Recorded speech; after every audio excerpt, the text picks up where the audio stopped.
I want to acknowledge this land that we're on, which I'm so happy to be here as a visitor. Yay, we're here. It's finally here. Were you so excited? I was. So just to begin, this presentation is an opportunity to share with you some of what I've learned about the experiences of youth. Can everyone see me over here in the darkness? Yeah. Who live close to or on the streets in Victoria and Prince George and Vancouver. So today I'd like to focus on the discussions that we've had about their strategic use of Facebook and digital technologies to connect and find support in their life, specifically after difficult circumstances. So I've worked with street-involved youth and marginalized youth, as Bernie was saying, for over 15 years. For the past 5 years of that time, I worked as the outreach worker for the Victoria Youth Clinic, a drop-in medical clinic for youth 12 to 24. And while I was there, I created a Facebook profile, Marion at Work, that had over 400 youth friends when I left the position. So the ways in which I've communicated with youth over these 15 years and how they communicate with each other has profoundly changed.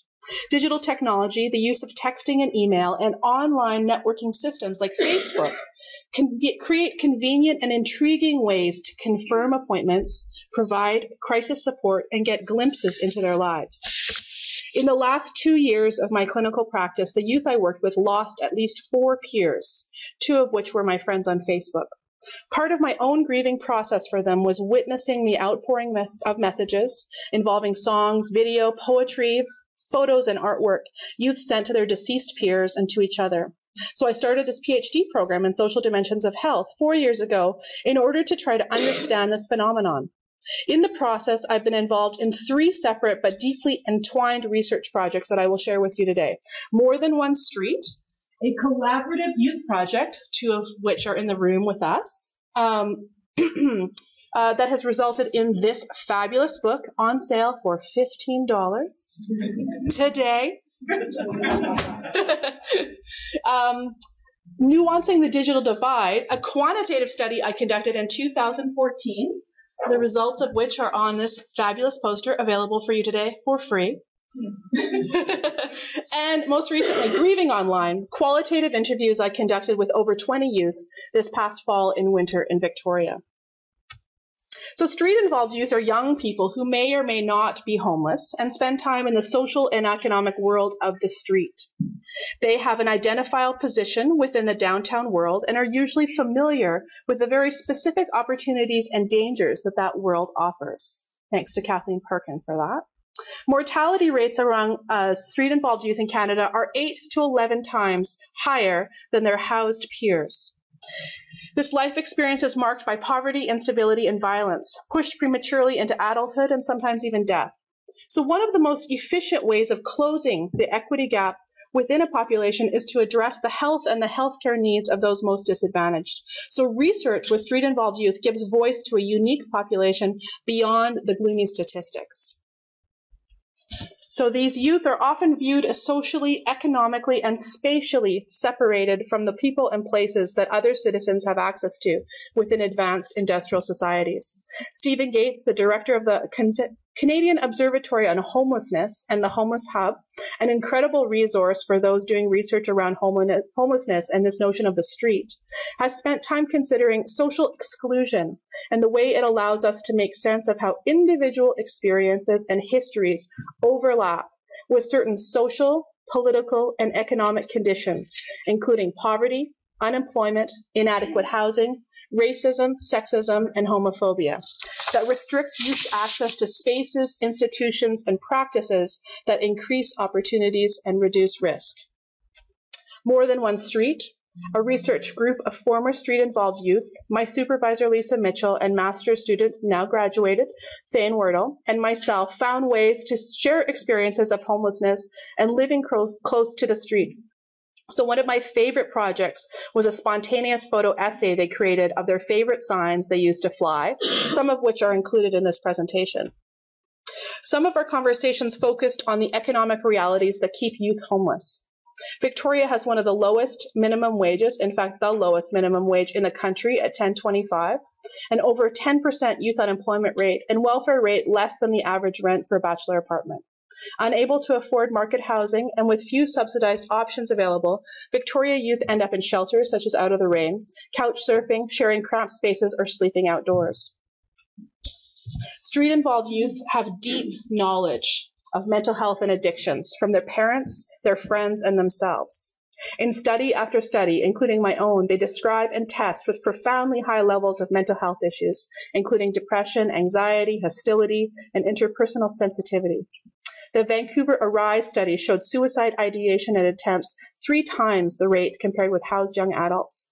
The majority of street-involved youth have histories of childhood trauma, and Sean Kidd reminds us that homelessness itself, for many, is a process of traumatization with repeated exposure to traumatic circumstances and chronic stress. So, for example, 32% of the street-involved youth in a Toronto 2004 study have been sexually assaulted in the past year. In all of the research I've been involved with dealing with addictions, this was a large part of the discussion. Youth frame different times in their life that addictions were very much present, how they coped with it, how they spent time, and how they hung out with their friends and family. So to give some context to this experience, Megan Gabriel, one of our MTOS authors and co-researcher in our book, was going to read a poem called Where Do Street Kids Come From? So where do street kids come from? What I have noticed when talking to other street kids and hearing their stories is that there are a lot of common threads in our past that bind our stories together. By no means am I saying that every one of our stories are the same. Nor am I saying that every kid who experiences these things is doomed to become homeless. Quite the opposite, in fact. There are many people who have lived through these same experiences and have gone the exact opposite direction than us. We are not those people. In the eyes of society, we are the failures. We come from broken homes and situations of abuse. We thought differently from a young age about the world we saw around us. We experienced mental illnesses firsthand. We dropped out of school and couldn't hold steady jobs. We measured success differently than most. Some days success was just keeping yourself alive to see another sunrise. Success was choosing not to put a needle in your arm or pick up another rock.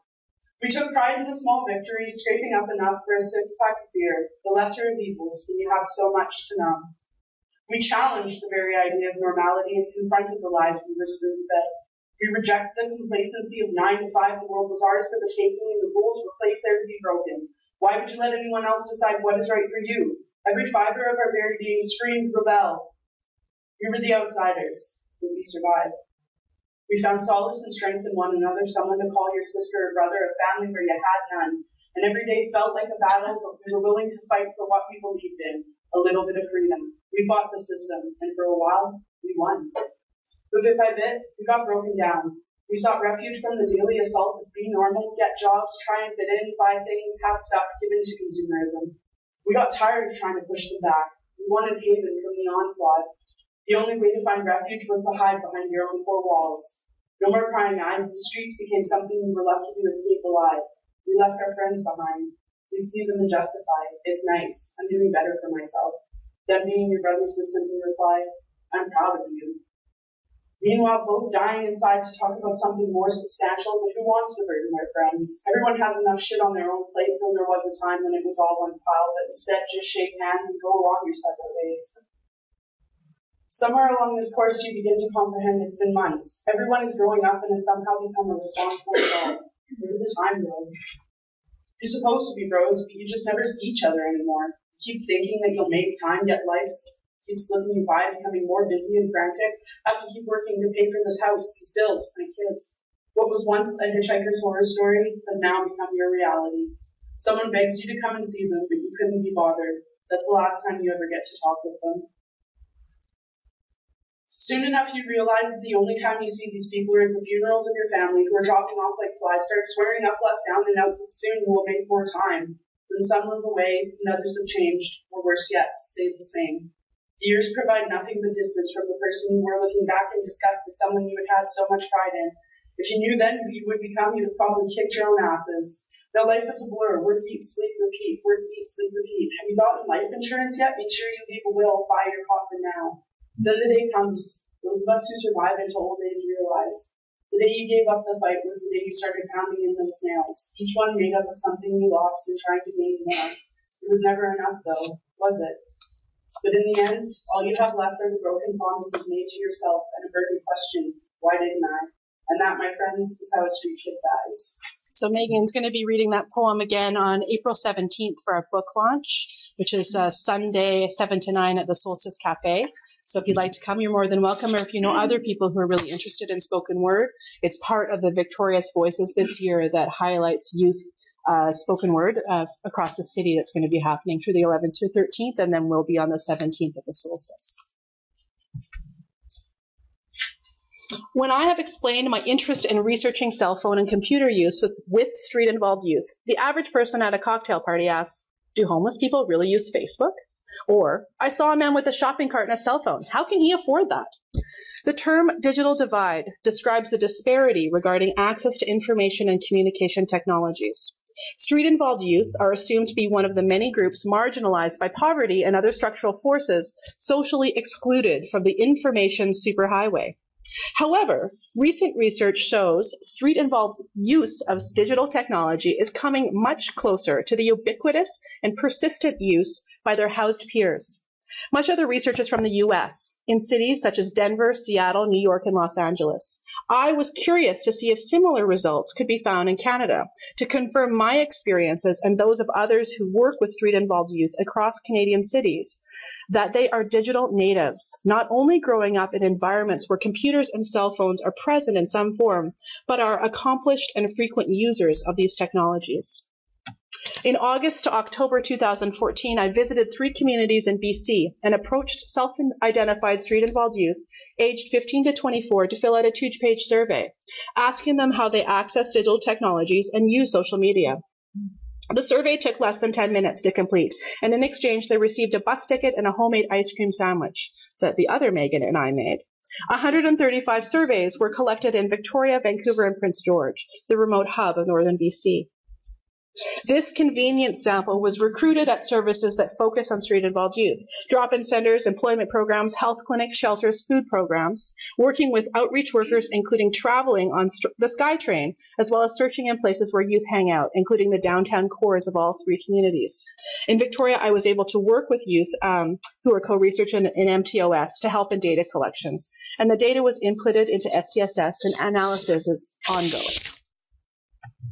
This handy infographic was created out of the data I collected and analyzed specifically so that youth and the people who work in the organizations they access would have the information as quickly as possible. I have copies here today if you're interested, and I'm going to be presenting some of the information in a bit more detail and incorporate experiences and ideas of the youth in Victoria that I recently interviewed. So thinking with this notion of social exclusion, these are some of the features of street-involved youth consistent in the literature and in the survey population. So you can see 37% had been homeless in the last year. They said that 20% were staying outside right now, 14% were in a shelter, and 10% were couch surfing. 20% had lived in more than 5 places in the past year. 33% had been kicked out or dropped out of school. 49% had MCFD involvement. They had been involved with the Ministry of Children and Families. They'd either been in foster care or had a social worker that was connected with them at some time. 36% described themselves as either gay, lesbian, bisexual, queer, or other. And 36% identified as Aboriginal or First Nations, especially in Prince George, where only 12% of the population is First Nations, and yet 83% of the street-involved youth are First Nations. Youth are strategically finding ways to make their way online and engage with friends and community, commerce, and information sharing. 63% of the youth surveyed currently owned a phone, a cell phone. However, this use is fractured and transitory. 17% report their phones are broken, and 29% had no minutes on the phone. 56% of the street youth who participated had 2 or more cell phones in the last year. Almost 20% had over 4 phones. While filling out the form, they would say, well, I did until it was stolen. Jill Wolfer, in her Seattle study, describes how cell phones and iPods were commodified, bought, traded, stolen, pawned, and used to create goodwill. Use of cell phones was consistent among all 3 locations, although the more remote Prince George youth had a higher number of pay-as-you-go phones. Youth who had been homeless in the past year who had social service involvement were more likely to have pay-as-you-go phones, perhaps less able to get the credit check needed to get a plan. 37% had debt to previous cell phone providers. And the changes in cell phone capacities have been demonstrated when you can see 89% describe the strategic use of free Wi-Fi as a way to access the internet. Street-involved youth often access the internet in several ways. 74% of those who go online used computers rather than or in addition to cell phones to access. And you can see that they find this access to computers in a variety of places. Those that were homeless in the last year were more likely than others to use the library, drop-in centers, and coffee shops, and less likely to actually own a computer. I was surprised by significant differences that showed up in those who own computers. If you're white or live in Victoria or have not been homeless in the last year, you're much more likely to own a computer. Can I have your attention, please? Miss Barbara Sveck is in the library. Can you please come to the cards and accounts desk? Barbara, are Thank you here? So how are street-involved youth accessing digital technology and online social networks like Facebook? Two streams of youth are described in the research literature. In one stream, youth are going to places that have desktop computers available to clients to the public, including this library. In the second stream, street-involved youth own a cell phone, or a series of cell phones that are lost, broken, stolen, traded, or given away in the sometimes chaotic and risky worlds they inhabit. Phone numbers regularly change for youth as cell phone service providers are swapped, sometimes leaving behind multiple lingering debts. Game Boys, iPods, and laptops are used strategically to pick up free Wi-Fi and go online. The moral economy of sharing, a reciprocal expectation to share if you have it, cigarettes, some beer, a place to crash, also plays out with digital devices. Prepaid minutes are used up by several youth making calls or messages are left on a friend's voicemail. A sexual health project in New Orleans described incoming text questions that appeared to be from multiple youth with specific individual questions to the available health educator, as if the youth were standing around in a circle taking turns with a phone. Plugging in devices, finding a convenient, possibly hidden electrical outlet is vital. Waiting for a device to charge can expose street-involved youth to security, business owners, and others who wish to move them along. Cloud storage, for those savvy users, provides ways to store and archive. The photo albums on Facebook may be the only photos street-involved youth have of their friends, themselves, or important life events. This is the cord that is owned by Out of the Rain youth shelter. And so at nights it gets shared amongst the youth, and you can see it's been taped so that it doesn't disappear. Support can be relatively simple. This is the new charging station upstairs at the library in the area that youth perhaps have been corralled or spend their time at. And so I often can find a youth, if I'm looking for them, just there charging a phone. 94% of the youth surveyed said they used Facebook to connect with people online. 98% in Victoria. This was dramatically higher than any other program, including email, Craigslist, Instagram, Snapchat, Twitter, etc. Youth under 19 were more likely to be using other programs, including Instagram, Snapchat, and Tumblr, and youth in Vancouver were most likely to use Craigslist, which is probably more robust in that large city. So thinking with this definition of social inclusion from the EU, I spent some time with one of the youth co-researchers from MTOS project considering how street-involved youth that are using digital technology find access to assets and participation. She and I found many ways that potentially speak to inclusion. In the survey, I asked youth what they did when they went online. They connected with people in their lives.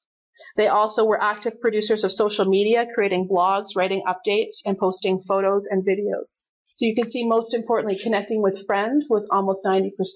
Staying in touch with family was almost 70%. So this is huge in terms of how people are making connections in the world. Here, Elle says, social media is great because you can keep in contact with people without actually having to ever have a relationship with them, right? I mean, it sounds really bad to say, but you know, sometimes it's just like you care about someone, but you can't stand them. Or you care about someone, but you have emotions, right? Or you need to keep up to date on current events, and you want to stay active. Youth primarily described using a combination of phone, text, private messages, and Facebook wall posts to connect with friends and family, with smaller numbers using social media to connect with outreach workers or employers. Street-involved youth were also engaged in participating in popular cultural and media, watching movies, including porn, listening to music, and using digital technology to buy and sell. They are exposed to the same corporate messaging ads on Facebook and YouTube, and the same social messages found in music videos and celebrity stylings as all of the rest of us. Youth reported looking for information and resources on housing, jobs, health, including psychiatric medication. With just 22% of the survey respondents regularly going to school, 33% having been kicked out or dropped out in their life, I'm curious about how much of the ways they learn about and make sense of the world is online. One of the most intriguing figures for me was the 15% that signed petitions or engaged in activism. Those who identified as trans or other, as well as Vancouver youth, were significantly more likely to participate in this way, and I'm left wondering if they experience forms of inclusion in civil society through this activity. Here, Y says, I've looked online for that before. Just like I remember when I was using more, I'd sometimes wonder, like, am I bipolar? Like, what's wrong with me? And then I'd Google symptoms and stuff. I don't have a phone now, but when I did Google, it was my best friend. Like, it didn't much like some of the social media, and I sucked at texting. All my friends would always get mad at me, but I loved Google, just researching random things. It's nice to be able to find facts. It's pretty awesome. So research on the impacts of social media on today's youth are conflicting. Online connections, especially for those that don't have a supportive local community, such as GLBTQ youth, can help them find ways to reach out. Extreme use has been associated with negative outcomes such as loneliness, anxiety, and depression. A new phenomenon called social overload has also arisen, which is associated with fatigue and less satisfaction from relationships. And of course, drama and bullying. My current research interviews with over 20 Victoria youth, 15 to 26, focuses specifically on how they find support online and through texting. This could be both getting support or providing it to their peers and family.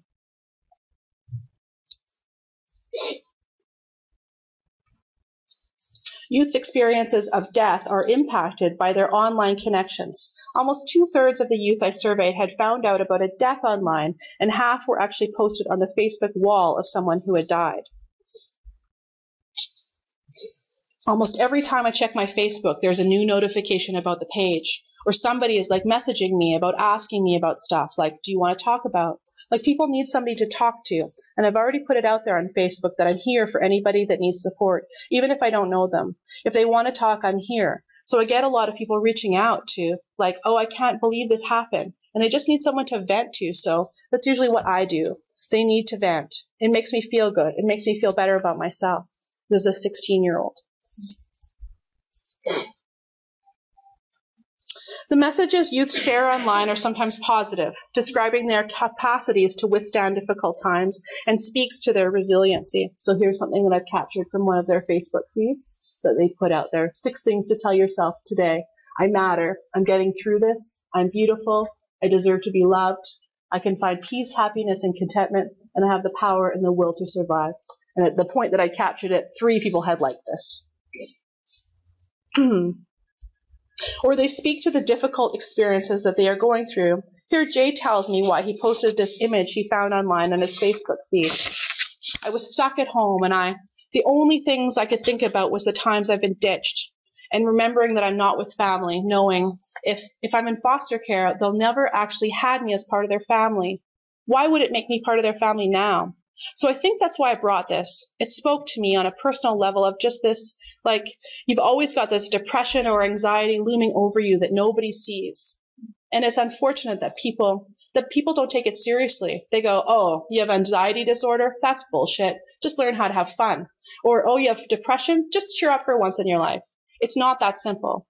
Living with depression, I don't have it as bad as a lot of other people do, and for that, I am lucky. Many of them have already had to negotiate what to do with the messages youth are sending out through Facebook and texting, making decisions on when to provide support, ignore, or ask for help from others. Here, Y told me the story. There was a guy that I remember this past year in high school. He was a year younger than me, and he quite often would post stuff on Facebook, and nobody did anything about it for a very long time.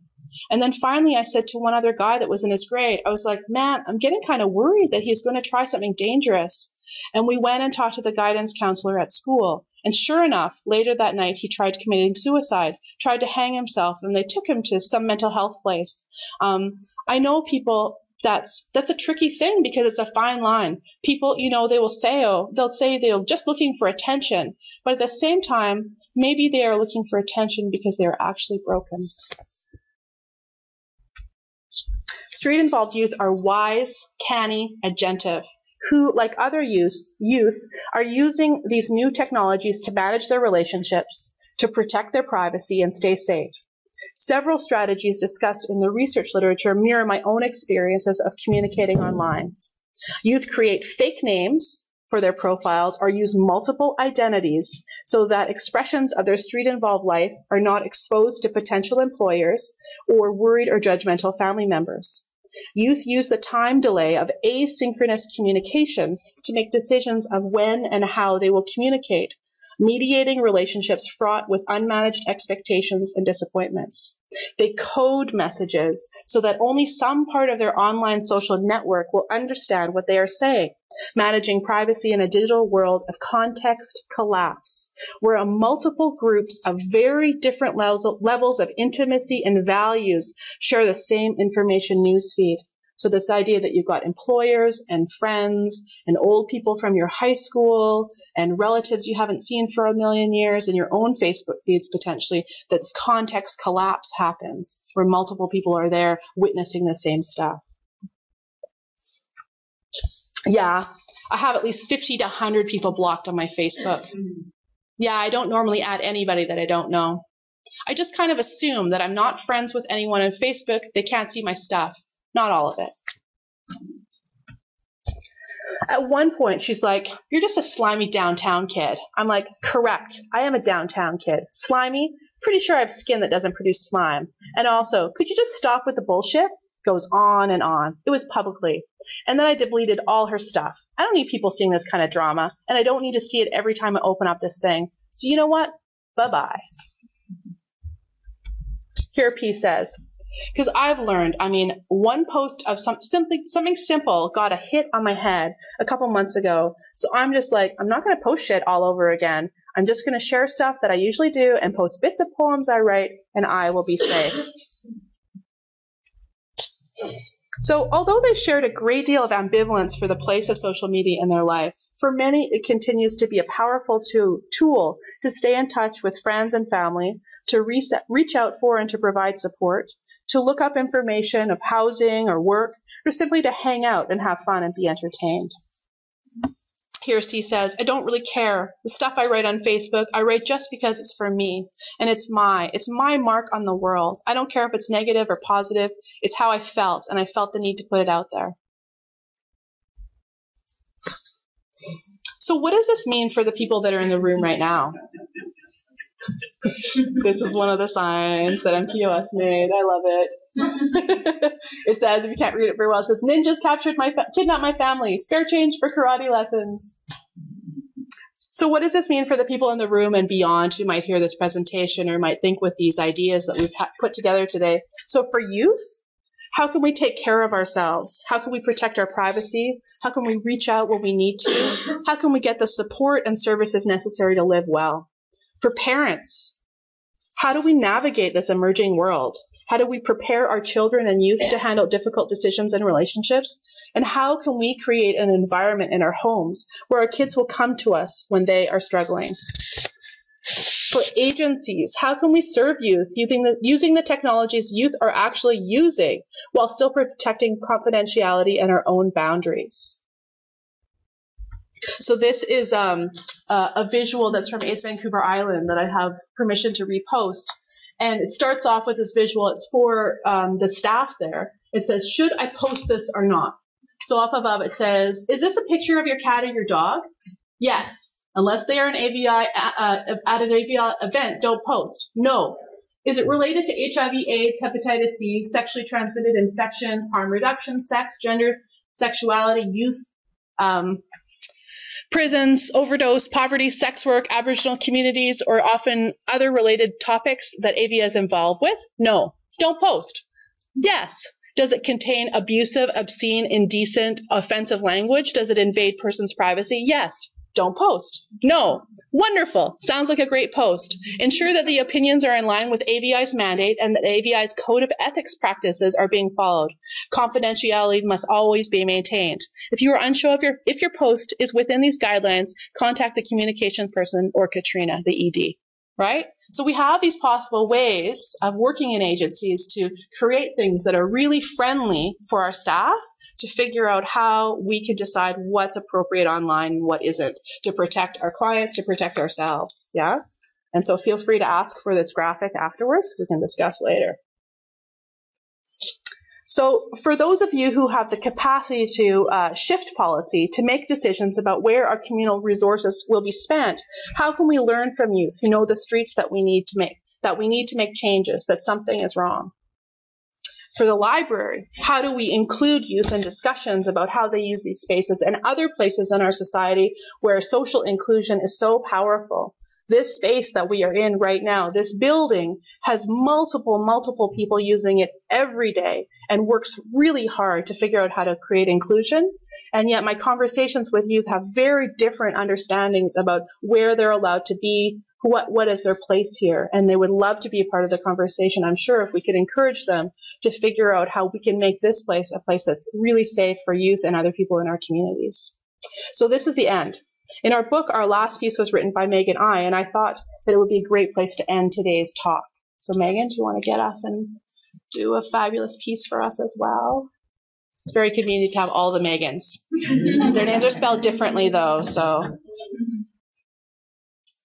This is the end. The city lights are rather distracting at night. A flurry of flashing yellow, red, green, white, and blue. Sirens blaring as ambulances pass. The noise fading into everything else. You see, none of this is new. In fact, it's been like this my whole life. Sirens are a normal occurrence. I sometimes wonder who they're trying to save. Are they all damned anyways? My school is much like the city at night. Everyone represents one of the flashing lights, and they all distract each other. No one can hear the sirens anymore, and I don't think anyone cares.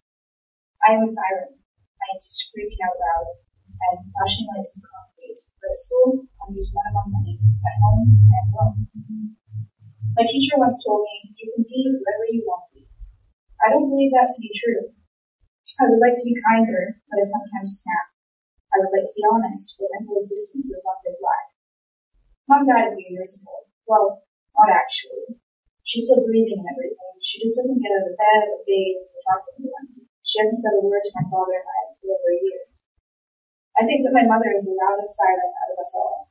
She doesn't speak, but her actions or lack thereof are louder than any words can ever be. What do you see while lying on a gurney in the back of an ambulance? Are the lights just as distracting as they are from the outside? Is the siren as unobtrusively deafening? I hope that it is peaceful, because if we cannot be saved, don't we deserve some serenity on the way out? I don't like school.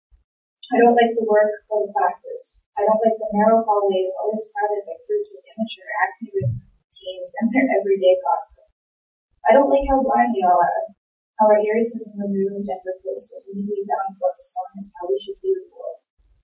We are blind to the color, blind to the light, blind to the disaster our city has become, and blind to how attached we are to each other. Mom is blind. She can no longer see the love that still lingers for her, the sound of the city that still lingers in the air when we leave. Back to the country, back to quiet. She cannot see past the loud noise that is her mind, making her unable to cope. How is there so much beauty in all of this ugliness? Everything contradicts everything, yet we are able to make some sense. We take little bits of each part of our world and form it into something that somewhat resembles happiness. We keep molding it and feeding it and ourselves until we truly believe in it, until we believe in something. I don't know what to believe in. I'm too distracted by the lights and the noise. It all merges into this one big mess, and I don't know which parts of the world I should be putting together to make my happiness. I am a siren. I am screaming out loud. I am flashing lights in concrete. I am blind, just like everyone else. Sirens are still a normal occurrence, and we still don't hear them. I'm not sure if we try not to hear them, or if they just never faze us to begin with. Maybe if we turned everything else off, we would feel forgiven.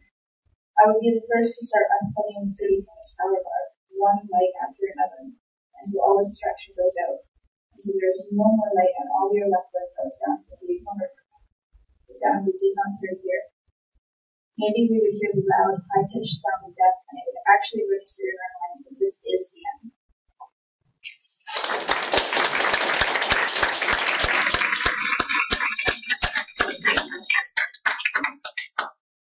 So I wanted to thank CAR-BC especially for putting this event on and giving me this opportunity to push my ideas forward a little bit more.